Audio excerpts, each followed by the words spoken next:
দক্ষিণ কামৰূপৰ বাসীৰ বাবে এটা ভাল খবৰ যিসকল ধৰ্মপ্ৰাণ ৰাইজ আছে তেখেতসকলৰ বাবে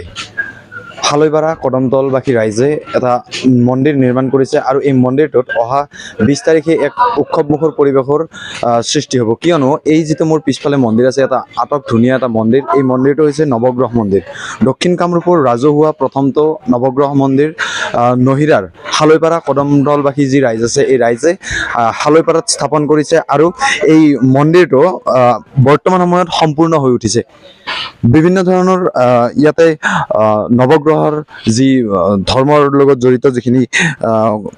আমাৰ ভগৱান আছে সেই তেখেতসকলক ইয়াতে উপস্থাপন কৰা হৈছে আৰু সেই তাৰ জৰিয়তে এটা সুন্দৰ পৰিৱেশে বিৰাজ কৰিছে বৰ্তমান এই স্থানখিনিত কিয়নো এটি সুন্দৰ মন্দিৰ আপোনালোকে মোৰ কেমেৰাৰ সহযোগী দেখুৱাইছে সুন্দৰ মন্দিৰ এটা স্থাপন কৰিছে আৰু এই মন্দিৰটোতে অহা 20 মাৰ্চ তাৰিখে পাণ প্ৰতিষ্ঠা কৰা হ'ব আৰু সেয়েহে প্ৰস্তুতি বৰ্তমান তুংগত উঠিছে মই ইয়াৰ বৰ্তমান সামগ্ৰিক পৰিৱেশটো দেখাবলৈ চেষ্টা কৰিম সকলো ব্যস্ত হৈ আছে হালৈপাৰা কদমতলবাসী যি ৰাইজ আছে তেখেতসকলে এনেদৰে বৰ্তমান পূৰ্ণগতিত প্ৰস্তুতি চলাই নিছে দিনে নিশাই তেখেতসকলে এই মন্দিৰৰ প্ৰাংগণত কাম কৰিছে আৰু কাম কৰি বিভিন্ন ধৰণৰ আটক ধুনীয়া বস্তু তেখেতসকলে নিৰ্মাণ কৰিছে নিৰ্মাণ কৰি তেখেতসকলে এই যি 20 মাৰ্চ আছে এই 20 মাৰ্চ তাৰিখে এই উৎসৱ এটা ইয়াতে ৰূপায়ণ কৰিব এটা শিৱলিংগও ইয়াতে নিৰ্মাণ কৰা হৈছে লগতে এই যি ধুনীয়া মন্দিৰটো আছে এই মন্দিৰটো দেখালো আৰু তাৰ পিছতে তেখেতসকলে এনে ধৰণৰ বিভিন্ন ধৰণৰ বস্তু এই মন্দিৰ প্ৰাংগণত নিৰ্মাণ কৰিছে ভক্তপ্ৰাণ ৰাইজক আকৰ্ষিত কৰাৰ বাবে লগতে তেখেতসকলৰ সুবিধাৰ প্ৰতি লক্ষ্য ৰাখি বিভিন্ন ধৰণৰ ইয়াত কৰ্মপন্থা লাইছে আৰু ইয়াতে ৰভা বৰ্তমান প্ৰস্তুত কৰা হৈ আছে আৰু বহুকেইগৰাকী ব্যক্তি আছে আমি এই মন্দিৰটোৰ সন্দৰ্ভত জনাৰ বিষয়ে তথা আহিবলগীয়া যি অনুষ্ঠান এই অনুষ্ঠানটোৰ বিষয়ে জনাৰ উদ্দেশ্যে আমি ইয়াত বৰ্তমান উপস্থিত হৈছোঁ আৰু ইয়াৰে যি এই নৱগ্ৰহ মন্দিৰ মই পুনৰবাৰ উল্লেখ কৰিছোঁ যে দক্ষিণ কামৰূপৰ প্ৰথমটো যি নৱগ্ৰহ মন্দিৰ সেইটো এই স্থানত বৰ্তমান নিৰ্মাণ কৰি উলিওৱা হৈছে আৰু প্ৰাণ প্ৰতিষ্ঠা কৰা হ'ব অহা 20 মাৰ্চত মোৰ লগত কেইবাগৰাকী ব্যক্তি আছে মই তেখেতসকলৰ পৰা কিছু কথা জানিবলৈ চেষ্টা কৰিম কি ক'ব 20 মাৰ্চত আপোনালোকে ধুনীয়া এটা অনুষ্ঠান ইয়াত ৰূপায়ণ কৰিব কেনেধৰণৰ পৰিকল্পনা আছে পোনপ্ৰথমে সমূহ ভক্তমান ৰাইজক মই নমস্কাৰ জনাইছোঁ নৱগ্ৰহ এই মন্দিৰটো আজিৰ পৰা প্ৰায় 16 বছৰ আগতে আৰম্ভ হৈছিলে আৰু আমাৰ এই অঞ্চলবাসী ৰাইজৰ যিটো নেৰানেপেৰা প্ৰচেষ্টাত এই মন্দিৰটো আজি সম্পূৰ্ণ হৈছে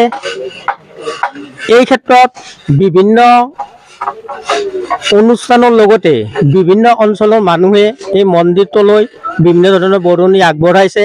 এই জগতে তেওঁলোকক আমি ধন্যবাদ জনাইছোঁ অহা 20 মাৰ্চত যিটো অনুষ্ঠান হ'বলৈ গৈ আছে এইটো নৱগ্ৰহ মন্দিৰৰ প্ৰাণ প্ৰতিষ্ঠা হ'ব আৰু এই অনুষ্ঠানটোত ভক্তসকলক আদৰাৰ কাৰণে আমি যৎপৰোনাস্তি যিখিনি চেষ্টা কৰিব লাগে আমি গোটেইখিনি তাৰ কুটি এৰা নাই আমি যত্ন কৰিছোঁ আমি আশা কৰিম আপোনালোকে ইয়ালৈ আহক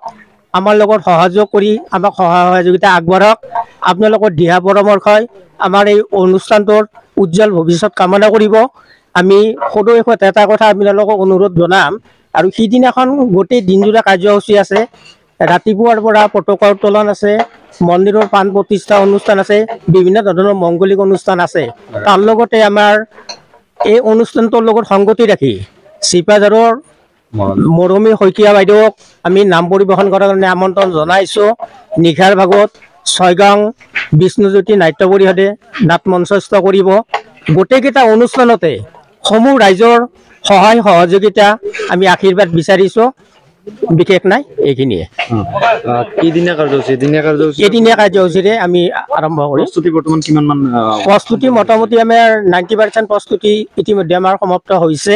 আমাৰ কৰ্মকৰ্তাসকলে যথেষ্ট কষ্ট কৰিছে দিন ৰাতি একাকাৰ কৰিবলৈ ইয়াত লাগি আছে তেওঁলোকক আমি এই চেগতে ধন্যবাদ জনাইছোঁ অঞ্চলবাসী ৰাইজে আমাক যথেষ্ট সহায় কৰিছে বিভিন্ন প্ৰান্তৰ মানুহে আমাক ইয়াতে দান বৰঙণি আগবঢ়াইছে এই চেগতে তেওঁলোককো ধন্যবাদ জনাইছোঁ আৰু আপোনালোকৰ মাধ্যমেৰে আমি তেওঁলোকক নিমন্ত্ৰণ জনাইছোঁ আজি যে আমাৰ অনুষ্ঠানটোলৈ আহক 20 তাৰিখে আহক ৰাতিপুৱাৰ পৰা আপোনালোকে চাকি গোটেই অনুষ্ঠানটো সাফল্যমণ্ডিত কৰিব বুলি আমি আশা কৰিছোঁ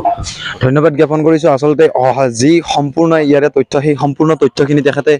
দাঙি ধৰিবলৈ চেষ্টা কৰিছে আৰু সমূহ যি ভক্তপ্ৰাণ ৰাইজ আছে তেখেতসকলক ইয়াৰে যিসকল লোক আছে তেখেতসকলে নিমন্ত্ৰণ জনাইছে। আচলতে এনেদৰেই বৰ্তমান এই যি নৱগ্ৰহ মন্দিৰ আছে এই নৱগ্ৰহ মন্দিৰৰ উৎসৱটোৰ কাৰণে নৱগ্ৰহ মন্দিৰত প্ৰাণ প্ৰতিষ্ঠা কৰাৰ উদ্দেশ্যৰে যি অনুষ্ঠান অনুষ্ঠিত কৰিব তাৰ কাৰণে বৰ্তমান প্ৰস্তুতি প্ৰায় 90% সম্পূৰ্ণ হৈ উঠিছে আৰু ইয়াতে যিসকল ভক্তপ্ৰাণ ৰাইজে দান বৰঙণি দিছে তেখেতসকলকো ইয়াৰে যি